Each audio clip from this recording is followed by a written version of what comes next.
오늘 저는 시편 23편 1절에서 6절까지 말씀을 중심으로 새해에도 감사가 넘칩니다는 제목으로 하나님 말씀 나누겠습니다. 같이 한번 제목을 읽어보실까요? 시작. 새해에도 감사가 넘칩니다. 2022년이 아직 다가오지 않았습니다. 그런데 오늘 시편 23편 말씀은 우리에게 다가올 미래를 언급하는 것 같습니다. 다윗의 삶을 가만히 생각해 보면 결코 감사할 수 있는 상황들이 아니었습니다. 거짓으로 모함도 당했고 배신도 많이 당했습니다. 그가 가는 곳마다 다윗을 죽이려고 하는 수많은 위험한 환난과 사망의 음침한 골짜기들을 체험했습니다. 그러나 그는 야훼가 나의 목자시기 때문에 나에게는 부족함이 없습니다라고 자기의 신앙을 고백합니다. 2022년도 우리 눈앞에 이제 며칠이면 펼쳐집니다. 우리에게 부족함이 없을 수 있는 유일한 근거는 야훼 하나님이 저와 여러분들의 목자가 되면 부족함이 없습니다. 우리 주님이 목자가 되어주시면 감사할 것밖에 없다라는 것입니다. 자, 왜 그런지 오늘 말씀을 통해서 세 가지 말씀 나누기 원합니다. 첫 번째, 우리에게 감사가 끊이지 않는 것은 그분이 저와 여러분들의 목자가 되어주셔서 철두철미하게 인도해 주시기 때문입니다. 같이 한번 따라해 볼까요? 인도하심 때문입니다. 시작. 인도하심 때문입니다. 우리 본문 2절과 3절 말씀을 같이 한번 읽어보겠습니다. 시작. 그가 나를 푸른 풀밭에 누이시며 쉴만한 물가로 인도하시는도다. 내 영혼을 소생시키시고 자기 이름을 위하여 의의 길로 인도하십니다. 우리 하나님께서 하시는 일이 있다면 목자에게 푸른 풀밭으로 누이시며 쉴만한 물가로 인도하십니다. 양은 먹지 않으면 죽습니다. 그런데 양이 먹을 수 있도록 배려해 주시고 도와주신다라는 것이죠. 코로나19 때문에 전 세계가 힘들었습니다. 어저께 아프리카에서 한 선교사 내외가 와서 예배를 같이 드리고 식사를 했습니다. 아프리카 코로나 때문에요. 얼마나 어려운지 마스크 구입조차 어려워서 그냥 교회에서 예배당에서 마스크 끼고 예배 드린다고 합니다. 아프리카 케냐는 우리나라보다 한 4배, 5배 정도 큰 면적인데 무려 49개 종족이 있다고 합니다. 그러니 50개국 언어를 쓰는 나라가 바로 이 아프리카 케냐입니다.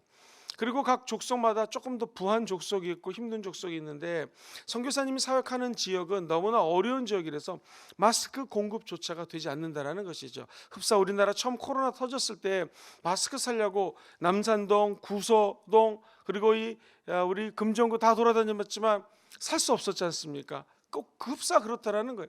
살 수도 없고 돈도 없고 이 코로나19가 퍼져도 방법이 없다라는 것이죠.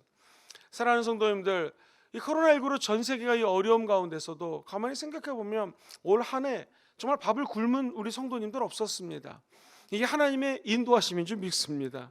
내년도도 아마 힘들 수 있습니다. 그러나 저는 확신합니다. 하나님이 인도하시기 때문에 푸른 풀밭으로 인도해 주시고 그리고 쉴만한 물가로 인도해 주신다라는 것이죠.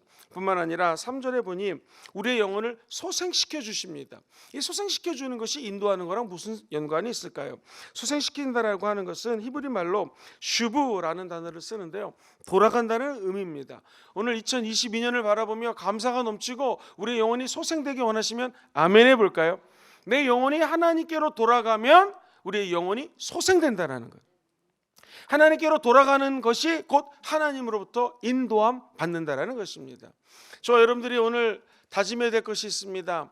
우리 미래에 어떤 일이 벌어진다 할지라도 우리 영혼이 소생되는 길은 하나님 야훼께로 돌아가는 것입니다. 저와 여러분들이 2021년을 어떻게 살았든 간에 야훼께로 돌아가기로 작정하면 2022년도에는요 감사할 것밖에 없습니다. 왜? 돌아가는 길은 안전한 길입니다. 하나님께로 돌아갈 때 우리의 영혼이 다시 살아납니다. 목자와 가까이 있는 한 양은 좋은 꼴을 먹을 수밖에 없습니다. 이것이 인도하시는 하나님의 은총이라는 것이죠. 하나님하고 친밀한 성도가 되어서 영원히 소생케 되는 은총을 누리시기를 주의 이름으로 축원드립니다. 거꾸로 얘기하면 하나님으로 만족할 수 없는 사람은 어떻게 사는가? 하나님의 이름을 위해서 살지 않습니다. 그가 내 이름을 위하여 너희들의 영혼을 소생시키실 것이라 약속하십니다. 내가 내 영혼의 안식과 참된 즐거움을 살기 위해서 살기 원한다면 하나님의 이름을 위해서 살아가야 된다는 것이죠. 주의 인도함을 받는 자들의 공통점은 내 이름, 내 명예, 내 가족, 내가 있는 것을 원하는 것이 아니라 하나님의 이름을 위하여, 하나님의 나라를 위하여 하나님의 품으로 돌아가고자 노력할 때 하나님은 그 사람을 인도해 주신다는 것입니다. 교회를 보십시오. 우리나라에 수만 주의 종들이 있고 수만 개 교회가 있습니다. 어떤 교회가 하나님으로부터 인정을 받고 하나님의 은혜를 체험할까요? 야훼께로 돌아가고자 하는 교회, 자기 교회 이름을 드러내는 것이 아니라 하나님의 이름을 드러내는 교회들마다 하나님은 인도하시는 은혜를 베푸십니다. 세계적인 역사를 고찰해 볼 때 어떤 나라가 하나님으로부터 쓰임 받았을까요? 그 나라의 정치 지도자 이름이 드러나는 것이 아니요, 하나님의 영광을 위한 나라들은 다 승승장구했고 은혜의 세계, 축복의 세계로 인도함을 받았던 것을 보게 됩니다. 우리 교회가, 또 조국 대한민국이 하나님의 이름을 드러내는 나라와 교회가 되기를 주의 이름으로 소망해 봅니다. 하나님으로 만족하며 살아가는 사람은 나의 영혼에 관심하여 하나님의 이름을 위해서, 즉 의의 길을 걸어가는 사람들입니다. 그래서 성경은 내 영혼을 소생시키시고 나에게로 돌아오는 자들마다 내가 의의 길, 축복의 길로 인도한다고 약속해 주시는 것입니다. 2022년도를 바라보며 우리가 하나님 앞에 다짐해야 될 것은 하나님께로 돌아가길 원합니다. 의의 길로 걷기 원합니다. 하나님의 이름을 드러내는 삶을 살기 원합니다 하는 자마다 하나님의 특별한 인도하심을 체험받게 될 것입니다.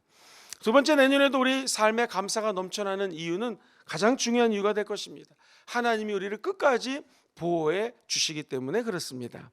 같이 따라해 볼까요? 보호하심 때문입니다. 우리 먼저 4절을 같이 한번 읽어보겠습니다. 시작. 내가 사망의 음침한 골짜기로 다닐지라도 해를 두려워하지 않을 것은 주께서 나와 함께 하심이라. 주의 지팡이와 막대기가 나를 어떻게 하셔요? 안위하신다라는 것입니다. 이 안위한다는 말은 보호하신다라는 것이죠. 성경은 우리가 예수를 믿었다고 해도 날마다 좋은 길만 걸어가고 푸른 초장만을 걷는다고 이야기하지 않습니다. 분명히 사망의 음침한 골짜기도 만나게 될 것이요, 두렵고 떨리는 순간도 맞닥뜨린다는 것입니다. 그런데 우리가 두려워하지 않는 것은 무엇인가? 하나님께서 지팡이와 막대기를 가지고 우리를 보호해 주신다는 것입니다. 우리가 너무나 잘 아는 것처럼 지팡이는 끝이 꼬부라져 있습니다. 양이 엉뚱한 길을 갈 때 꼬부라진 지팡이로 양의 목을 꿰어서 옳은 길로 인도해 줍니다. 아마 내년에도 우리가 엉뚱한 길을 가고 싶을 때가 있을 것입니다. 양이 원하는 길, 저쪽 가면 풀이 많을 것이다 해서 갔는데 실제로 우리 하나님은 목자기 때문에 어느 곳에 풀이 많은지도 알고 있고 글로 가다가 맹수가 많이 있는 자리인 것을 우리 하나님은 다 알고 계십니다. 그래서 그의 지팡이로 올바른 길로 보호해 주시고 인도해 주시는 것이죠. 행여 우리가 2022년도를 살아가다가 양에게 있어서 양을 잡아먹는 사자나 무슨 곰이나 이런 것들이 나타났을 때에 우리 하나님은 어떤 분이신가? 지팡이를 가지고 우리를 옳은 곳으로 인도하는 것처럼 이 몽둥이를 가지고, 막대기를 가지고 우리의 원수마귀를 물리치시는 은혜를 베풀어 주실 것입니다. 그래서 5절은 이렇게 고백을 하죠. 같이 한번 5절을 읽어봅니다. 주께서 내 원수의 목전에서 내게 상을 차려 주십니다. 이 원수라는 것은 히브리 말로 차라르라고 하는 단어를 쓰는데, 이 원수가 재밌습니다. 원래 묵다, 속박하다라는 의미예요. 그러니까 하나님으로부터 받은 은혜가 있죠. 하나님이 보호하시는 축복이 있지 않습니까? 이것으로부터 멀어지게 해서 세상으로 속박하고 마귀로부터 묶어버리고 하나님과 거리를 멀게끔 하는 모든 계획이 바로 이 원수 마귀의 계획이라는 것입니다. 다시 말해서 하나님께로 나아가는 우리를 엉뚱한 곳에 속박하고 묶어버리는 것. 진정한 원수는 나로 하여금 목자 되신 하나님을 따라가지 못하게 묶어버리는 존재라는 것입니다. 이것이 마귀일 수 있고요, 마귀가 부리는 귀신일 수 있고요, 또는 세상의 명예, 세상의 것들이 될 수 있습니다. 아니 목사님, 그렇다면 우리가 다 신학을 해가지고 주의 종이 되어야 됩니까?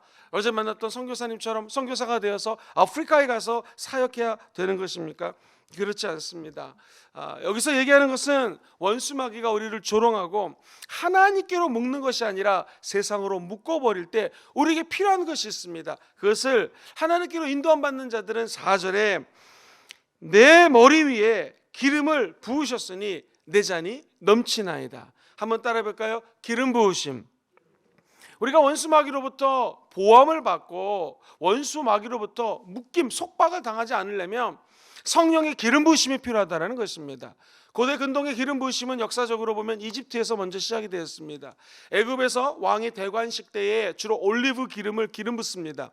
근데 놀라운 것은 먼 거리에서 최상의 상품을 가지고 와서 기름을 붓습니다. 또는 그 올리브 기름에다가 최상의 향유를 부어서 왕의 대관식을 축복하는 것이 기름 부으심의 원천입니다.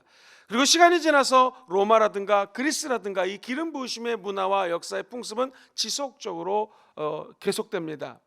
더 놀라운 것은 기름 부으심은 단순히 왕으로 대관식 때 기름 부은 것을 의미하는 것이 아니라 우리가 병이 있을 때 치료하는 목적으로 기름을 붓습니다. 그러면 마귀 때문에 찢기고 상처 있고 당하고 마귀에게 당하고 엉뚱한 곳에 가서서 상처를 얻었을 때 누가 우리를 치료하겠습니까? 우리 하나님은 보호하시는 하나님이시라는 것은 우리가 찢기고 묶이고 속박당했을 때 성령의 기름을 부으사 우리를 치유하신다는 것입니다. 또 하나, 왕으로 이제 막 대관식을 치른 왕이나 제사장이나 또는 선지자의 얼굴을 한번 생각해 보십시오. 기름 부음 받고 난 다음에 얼마나 큰 기쁨이 있었겠습니까? 즉 하나님이 우리를 보호해 주신다는 것은 우리 인간이 가질 수 있는 최고의 기쁨을 상징하는 것입니다. 그러므로 우리가 2022년도를 두려워할 필요가 없는 것은 하나님이 저와 여러분들에게 성령과 능력을 기름 붓듯 해 주실 것입니다. 그럼 우리에게는 두려움이 사라지게 되는 것이요, 우리 마음속에는 기쁨이 넘쳐나게 되는 것입니다. 나아가 우리 얼굴에도 하나님의 기름 부으심으로 말미암아 찬란한 예수의 영광이 드러나게 될 것입니다. 이렇게 야곱께 보호받는 자들은요, 억눌려 사는 사람들이 아닙니다. 속박받는 자들이 아닙니다. 날마다 기뻐하며 살 수 있는 이유가 성령께 기름 부으심을 받는 기도하는 자들이 받는 축복이라는 것이죠. 새벽에 나와 기도하는 여러분들에게 오늘 성령의 기름 부으심이 있게 되기를 주의 이름으로 축원드립니다. 다윗도 이러한 원수를 시시때때로 만났습니다. 하지만 아무리 주변의 상황과 사람들이 어렵게 만든다 할지라도 그에게는 믿음이 있었어요. 야훼 하나님이 나를 보호해 주신다. 우리도 이 믿음 가지고 2022년도에 승리하는 은총이 있게 되기를 주의 이름으로 축원드립니다. 다윗이 오늘 시편 23편에서 2022년도를 향한 저와 여러분들에게 감사가 넘칠 것이라고 예언하는 것은 저와 여러분들에게는요, 인생의 목적지가 있기 때문에 그렇습니다. 오늘 보면 6절 말씀을 같이 한번 읽어보겠습니다. 시작. 내 평생의 선하심과 인자하심이 반드시 나를 따르리니 내가 어디에 영원히 살아요? 여기 야훼의 집, 이 목자의 집이라는 단어에 한번 주목해 보십시오. 다윗은 목자를 따라서 사망의 음침한 골짜기도 지나쳐봤고 원수의 공격도 받아봤고 수많은 유혹을 체험했습니다. 그런데 주의 이름을 위하여 살 때에 맨 끝에 도착해야 될 도착 지점을 알았습니다. 그것이 바로 6절에 나와 있는 야훼의 집이에요. 목자의 집이에요. 내 아버지의 집이에요. 하나님이 예배해 놓은 집이라는 것이죠. 우리가 운전을 할 때 내비게이션을 맞춰놓고 운전을 합니다. 목적지, 신봉 금종교회를 출발하여 해운대를 간다. 목적지가 있습니다. 그러면 중간에 길을 잘못 가도, 중간에 좀 샛길로 빠져도 다시 내비게이션은 정확하게 해운대라는 목적지를 인도해 줍니다. 마찬가지로 우리 인생을 살면서 수없이 많은 원수들이 다가오고 문제도 다가오고 슬픔도 다가오지만 두려워하지 않는 이유는 우리에게는 목적지가 있습니다. 뿐만 아니라 영혼의 내비게이션, 성령 하나님의 음성을 뢰마를 통하여 들려주실 것이기 때문에 우리는 안전하게 목적지까지 종착역에 도착하게 될 것입니다. 사랑하는 성도님들, KTX를 타거나 비행기를 타고 여행을 해보셨습니까? 이제 곧 목적지에 도착합니다. 그러면 자는 사람도 깨어나야 됩니다. 책을 보던 사람도 책을 접고 가방을 싸야 됩니다. 가방을 위에 올려놨으면 내려놔야 됩니다. 옷을 벗어놨다면 옷을 입어야 됩니다. 준비를 하고 목적지에 도달하면 또 다른 출발의 세계를 향하여 떠나야 된다는 것이죠. 오늘 새벽 제단에 나오신 여러분들, 이제 새로운 출발과 동시에 우리가 도착해야 될 목적지를 그리시면서 출발을 준비하셔야 됩니다. 이제 3일 뒤에 펼쳐질 2022년도를 새롭게 출발하면서 우리는 내년도 이맘때쯤에 어떻게 내 인생이 여러분이 어떤 지점에 도착해야 될지를 하나님 앞에 기도하며 계획을 잡으셔야 됩니다. 뿐만 아니라 우리의 영원한 종착지, 언젠가는 우리가 이 생을 마감할 때에 다가오는 인생의 참된 종착지가 있습니다. 웬 은혜인지 웬 축복인지 예수 믿은 저와 여러분들은요, 내가 야훼의 집에 영원히 거하리로다, 영원히 목자의 집에 살리로다 라는 고백을 드리게 될 것입니다. 다윗과 이 시편 23편은 하나님이 우리 크리스찬들에게 주는 큰 선물이요 축복입니다. 다윗의 직업이 뭐였습니까? 목자였습니다. 그렇기 때문에 목적지에 대한 개념이 저와 여러분들하고 좀 틀렸을 것 같습니다. 양을 신나게 풀어놓아 먹이고 난 다음에 맨 끝에 양을 다시 안전하게 양이 사는 우리로 목적지까지 데리고 오는 이 다윗과 같은 목자를 한번 생각해 보십시오. 우리 하나님은 어떤 의미에서 저와 여러분들을 80년, 90년, 100년 이 땅에 풀어놨습니다.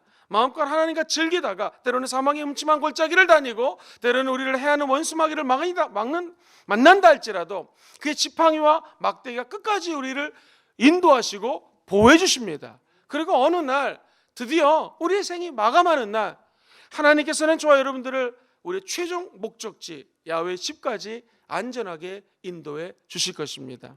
사람이 강건하면 80이라고 합니다. 이제 내가 언제 얼마만큼 더 살지 모르지만 어느 날 야훼의 집에 다 안전하게 꼴이 나셔서 오늘 말씀 그대로 하나님이 내 평생에 너무나 선하셨습니다. 내 평생에 우리 하나님 너무나 인자하셨습니다. 그리고 그것이 내 평생 나를 따라왔고 내가 오늘 이 야훼의 집에 안전하게 들어왔습니다 라는 고백을 저 여러분들 입술을 통하여 하시게 되기를 주의 이름으로 축원드립니다. 앞으로 다가오는 한 해 동안에 저 여러분의 삶에 감사가 넘쳐나게 될 것입니다. 그 이유는 저 여러분들을 하나님이 끝까지 인도해 주십니다. 우리의 영혼을 소생시켜 주시기 때문에 그렇죠. 두 번째, 우리를 끝까지 보호해 주십니다. 사망의 음침한 골짜기뿐만 아니라 원수로부터 끝까지 보호해 주시는 은혜가 함께 할 것입니다. 무엇보다도 우리 최종 목적지 십자가 및 하나님의 은혜의 세계, 그리스도의 영광의 나래 안에 품어주는 놀라운 은총이 내년도 감사함으로 함께 펼쳐지시게 되기를 주의 이름으로 축원드립니다.